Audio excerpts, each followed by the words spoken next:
welcome back to World Crisis Radio. Now, in terms of the ideological or theoretical debate, especially in economics going forward, we now have Rand Paul being elected to the Senate from the state of Kentucky.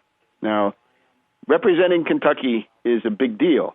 Kentucky, of course, is the home of two of the most prominent figures in American politics in the 19th century. That would be Henry Clay of Kentucky, the great compromiser. Henry Clay, certainly the most positive figure in all of U.S. politics between 1825 and 1850 or thereabouts. And then, even more so, Kentucky is the birthplace of the greatest man of the 19th century worldwide and beyond, and that would be Abraham Lincoln.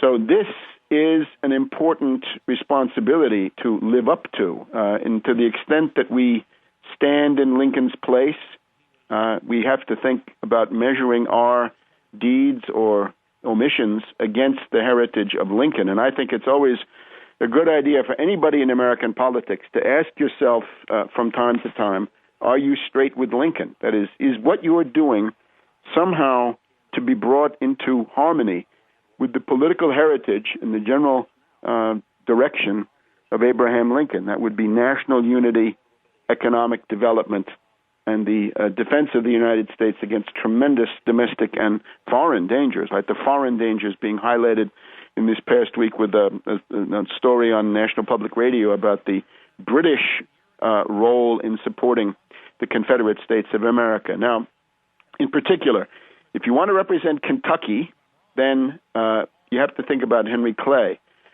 I noticed that Rand Paul, in his acceptance speech on Tuesday night, talked about, and I think I can quote him, "I have great confidence in the American system."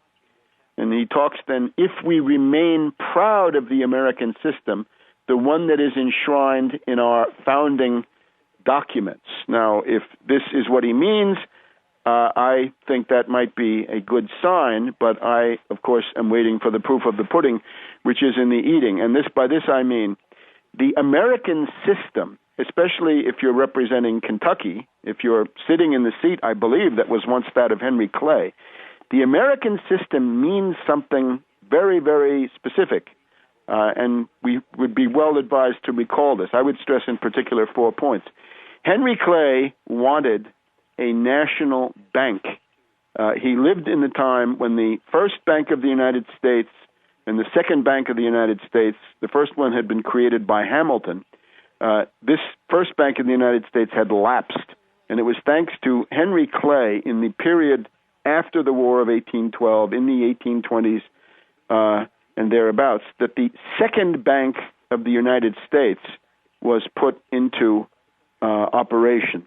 So Henry Clay regarded the existence of the second Bank of the United States as an absolutely indispensable shield between the London financial market and the domestic economy of the United States. And above all, it meant the provision of liquidity. In other words, the ability to introduce a money economy as distinct from a barter economy into the interior, the domestic trade of the United States. And it also meant that if there were, say, a gold panic in London, the Bank of the United States, which at this time became the largest corporation in the world, tremendous asset for our country, was able to shield the United States from either the collapse or the financial shenanigans going on in London. So a national bank. The second thing he wanted was a protective tariff.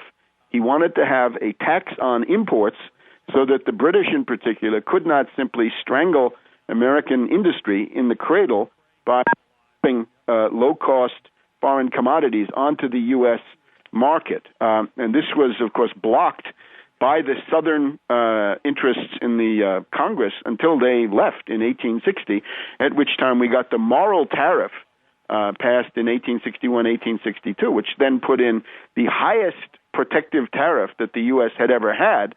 And at that point, the U.S. industrial development took off, and within less than 30 years, had become the number one industrial power in the world, surpassing Great Britain. Now, there's simply no arguing with the effectiveness of the protective tariff during those years, and it became the main article of faith of the American Republican Party, right? If you look at all those people, Garfield and McKinley and so forth, they were all absolutely devoted to the idea of a substantial, robust, protective tariff.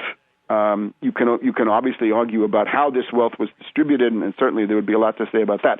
But in terms of production, then the number one thing you've got to do is to produce wealth before it can be distributed. It worked, and it worked in a way that was the marvel of the world.